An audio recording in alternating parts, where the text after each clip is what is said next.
It was a hard-sided Samsonite, the kind that was common in the 1970s. The olive-green color that appeared in catalogs between 1968 and 1976, before the company shifted to earth tones. When the commercial dive team pulled it from 31 feet of water on a Thursday morning in October 2019, the latches had corroded open. The hinges had failed on one side. The interior lining, a pattern of small brown diamonds on cream fabric, had survived in the way that synthetic materials sometimes do in cold, dark water. The dive team lead, a woman named Carly Desmond, would later tell investigators that when the suitcase broke the surface, the smell of the quarry coming off it was unlike anything she had encountered in 16 years of underwater recovery work. What was inside it had been waiting there since the spring of 1975. What was inside it answered a question that a family in rural Kentucky had been asking for 44 years. And the answer, complete, documented, undeniable, had been 20 minutes away from them the entire time, sitting in the dark at the bottom of a flooded stone pit that nobody had thought to look in until a dying man in a Lexington hospice made a phone call he had put off for 4 decades. But to understand what that confession cost and what it ended, you have to go back to the spring of 1975. Because the story that Suitcase holds begins not in a quarry, but in a farmhouse kitchen in Harlan County, Kentucky, on a March morning that started the same way every morning started, with coffee on the stove and the sound of the radio, and a woman named June Alcott putting on her coat to drive her daughter to school. Harlan County sits in the southeastern corner of Kentucky, deep in the Cumberland Mountains, where the coal seams run under the ridges and the creeks cut the valleys into long, narrow corridors of farmland and timber. By 1975, the mines that had built the county through the middle of the century were in decline, and the people who stayed had found other ways to hold their lives together. Farming the creek bottoms, teaching in the county schools, working the small commercial operations that served the communities strung along Route 119 and the winding roads that branched off it into the hollows. The Alcotts had farmed 14 acres on the far side of Puckett Creek for 22 years. Raymond Alcott ran a small dairy operation and worked a second job at the feed cooperative in town. His wife, June, taught 4th grade at Harlan Elementary. Their daughter, Diane, was 16 in the spring of 1975, a junior at Harlan High School, a member of the school choir. A girl who had her father's patience and her mother's precision and a specific, serious ambition that everyone around her recognized, even if they couldn't always name it. She wanted to study nursing. She had said so since she was 12. She had already written away for 2 college catalogs, which sat on her desk beneath her school books in a careful stack that she had not needed anyone to tell her to organize. She had dark hair she kept in a braid most days. She wore the same pair of brown boots from October to April every year, and never seemed to notice the cold the way other people did. She had a best friend named Sharon Pruitt, who lived 2 miles up the road, and on weekend mornings they walked that 2 miles in both directions, back and forth, talking about everything and nothing, the way girls that age talk when the world is still entirely in front of them. On the morning of March 14th, 1975, Diane Alcott told her mother she wanted to walk to Sharon's house after school rather than take the bus home. It was a Friday. The weather had been mild all week, the first real hint of spring after a hard winter. June said yes. She watched her daughter climb into the car for the ride to school. She drove her to the corner of Route 119, where Diane got out and walked the last 2 blocks to the school entrance the way she always did. The braid over her left shoulder, the brown boots, the blue canvas school bag. She never came home that afternoon. She never arrived at Sharon Pruitt's house. Sharon waited on the porch until after dark. She called the Alcott house at 6 p.m. June Alcott had already called the school. The school had already confirmed Diane had been there all day. The last person who could place her was a classmate who had seen her walking south on Route 119 at 3:45 p.m., heading in the right direction, alone, moving at a normal pace.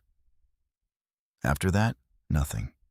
June Alcott called the Harlan County Sheriff's Department at 6:22 p.m. on March 14, 1975. Raymond was still at the cooperative when the call came through. He drove home in 11 minutes and arrived to find 2 deputies already in his driveway. By 8:00 p.m., the search had begun. By the following morning, March 15th, 30 volunteers were walking the road's shoulders and field edges between Route 119 and the Pruitt property. By noon, the Kentucky State Police had been notified.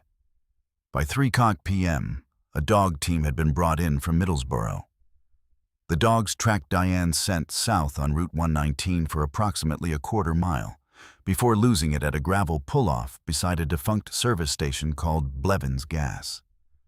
A shuttered building with 2 rusting pump islands and a cracked concrete apron that had been out of service since 1971. The scent ended at the gravel. Clean. The same ending that always signals the same thing. Investigators photographed the pull-off. They documented 2 sets of overlapping tire tracks in the soft gravel edge. One set consistent with a light truck or large sedan. A partial boot print in the mud at the edge of the apron. Nothing else. Diane Alcott's blue canvas school bag was not on the road. It was not in the fields. It was not anywhere that 3 days of searching turned up. What investigators noted quietly, without widely circulating. The shuttered Blevins station had been the informal gathering point for a group of young men from the north end of the county, men in their 20s mostly, who had no steady employment, who were known to drink there in the evenings, who had been warned off the property twice by the county sheriff in 1974. The names of 4 men associated with that group were written in the case file. None of them were formally interviewed in the first week. That decision, made in the chaos of an active search and never formally revisited, would become the central institutional failure of the next 4 decades. One of those names was a man named Earl Doss. The investigator assigned to the Diane Alcott case in April 1975, 3 weeks after the disappearance, was a Kentucky State Police detective named Harold Birch, a 25-year veteran who had worked cases in eastern Kentucky his entire career and who had, by his own account, never stopped being bothered by the ones that didn't close. He was 51 years old when he took the Alcott case. He would be 95 when it finally did close, if he lived to see it, which he did not. Birch pursued 2 lines of investigation in the first year. The first was a man named Gary Tolbert, 23 years old in 1975, who had been seen at Blevins Station on multiple evenings in February and March of that year, and who drove a Ford pickup that matched the tire impression class recovered from the pull-off. Tolbert was interviewed twice in April and May 1975. He had an alibi for the afternoon of March 14th. He had been at his cousin's house in Cumberland, 12 miles away. 3 people confirmed it. He was cleared and never formally reinvestigated. The second line centered on the Blevins group more broadly. Birch made discreet inquiries about the 4 names in the file. He was told by multiple sources that the group had largely dispersed by the summer of 1975. That 2 of the men had moved away. One had taken a mining job in Virginia.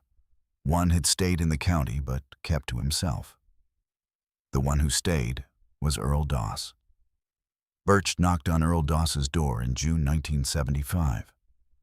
Doss was 26 years old, lived with his widowed mother on a dirt road off the county highway, worked intermittently at a lumber yard. He was cooperative and calm and said he hadn't seen the girl. He said he barely knew who she was. He offered no information, and Birch had nothing to challenge him with. The interview lasted 20 minutes.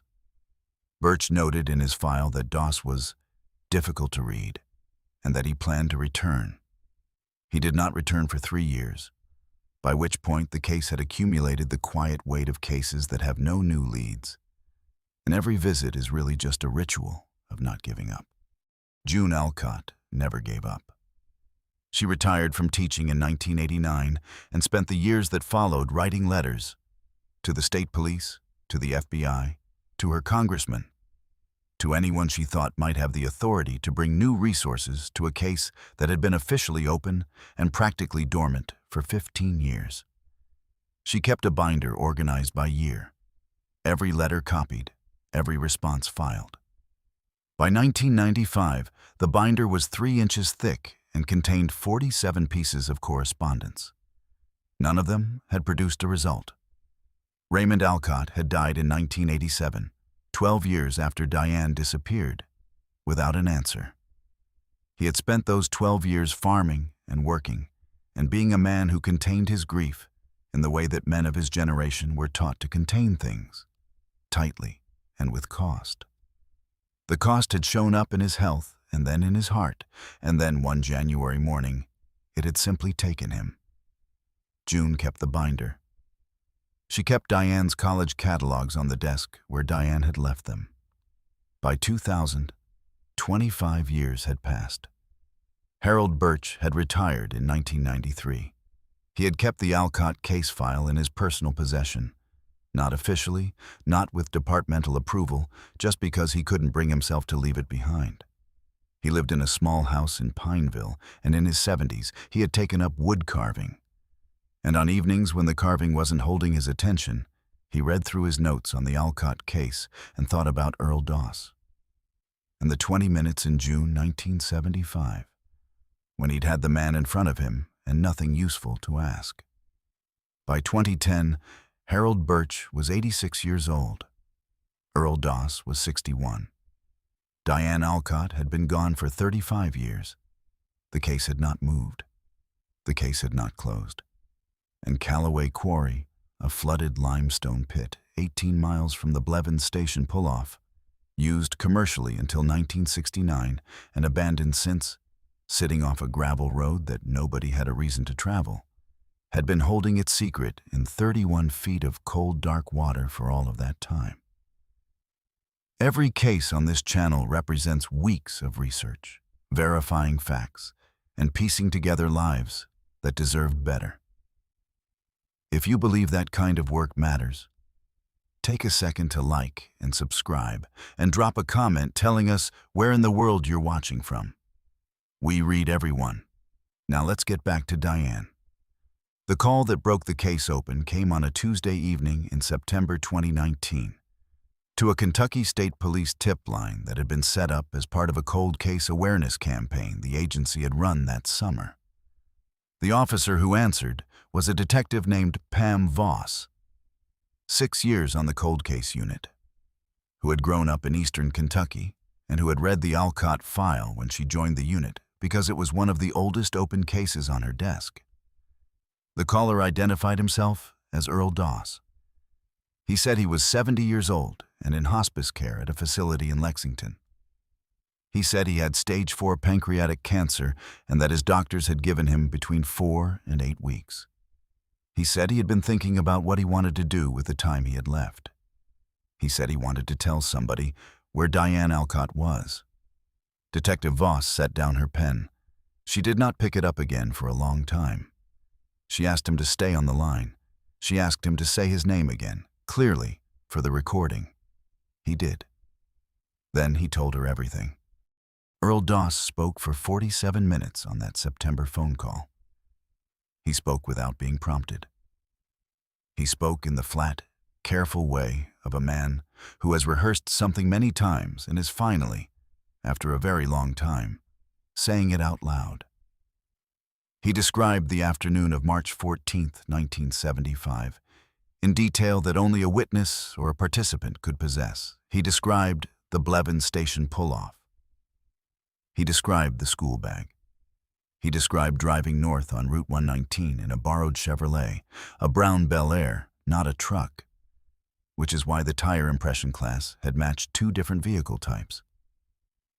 He described Callaway Quarry, He described the suitcase, the olive green Samsonite that had belonged to his mother, that he had taken from her closet that night, that he had packed and waited and driven to the quarry before dawn on March 15th, while search teams were forming 2 townships away.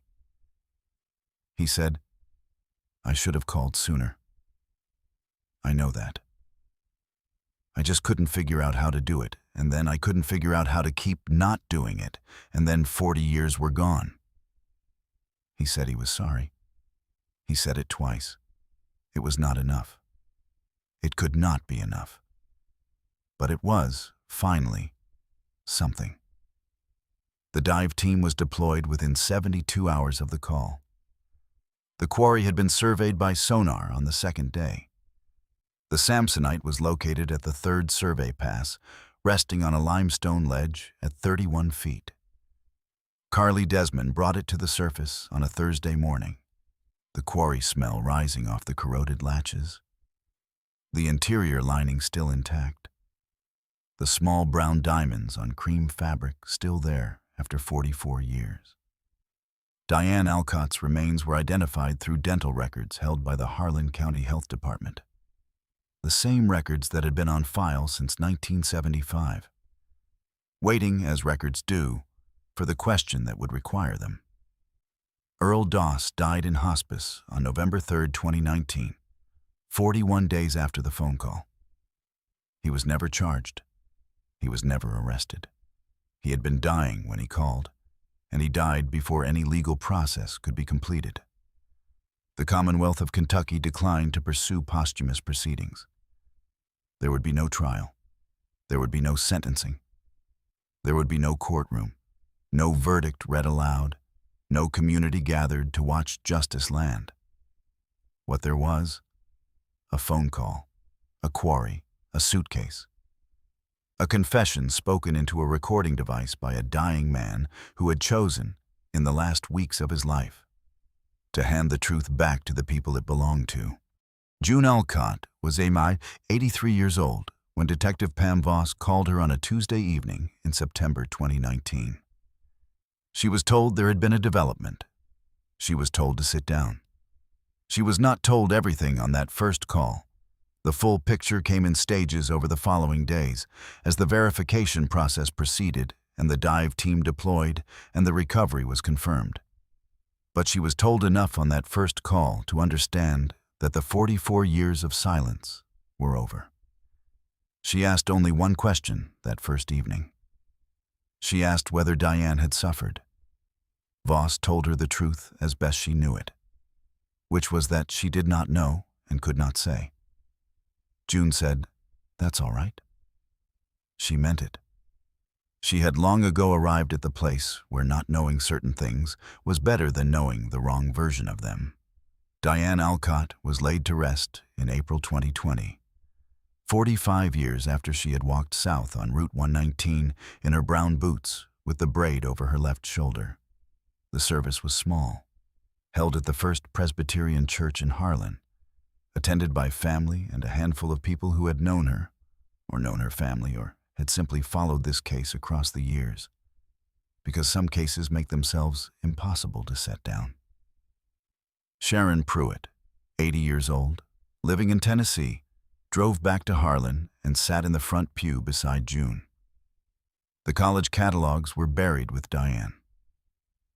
June had kept them for 45 years on the desk where Diane had left them, and she could not think of a better place for them to go.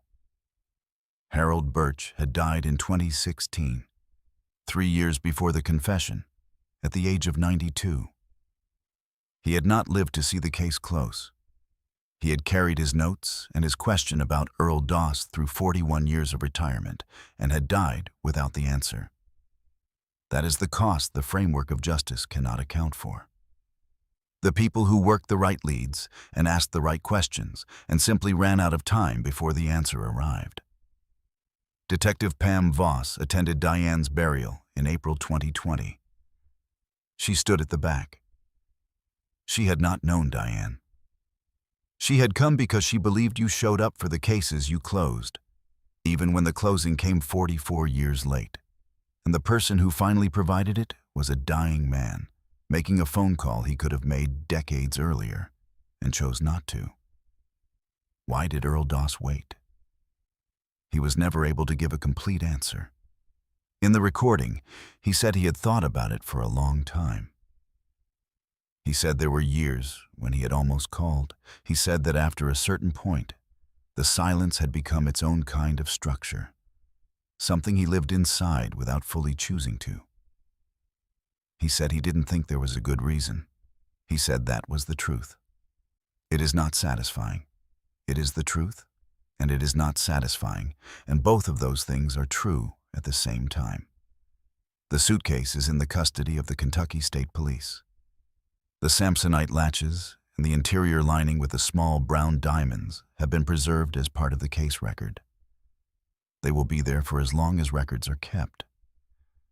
Some objects carry weight not because of what they are, but because of what they held and what that holding cost. The binder June kept, 47 letters across 30 years, is at the Harlan County Public Library. She donated it in 2021. She said she wanted people to see what persistence looked like. She said she wanted someone to understand that she had not done anything remarkable. She had just refused to stop. That refusal was the whole story. That is the story that Suitcase was waiting 44 years to confirm. Justice found Diane Alcott after 44 years. It arrived as a phone call from a dying man, and it arrived on time, just barely, while her mother was still alive to answer. If you believe truth is worth pursuing no matter how long it takes, subscribe so you don't miss the next case. More solved stories are waiting in the description below. Thank you for watching. Earl Doss confessed only when he was dying. Do you think a deathbed confession that cannot be prosecuted counts as justice? Or does the legal system's inability to respond leave something permanently unfinished? What detail in this case stayed with you? Harold Birch's 41 years of unanswered questions, or the college catalogs June kept on Diane's desk until 2019? And what does it say about the nature of silence that Earl Doss lived a full life 20 minutes from the quarry for 44 years, knowing exactly where the answer was?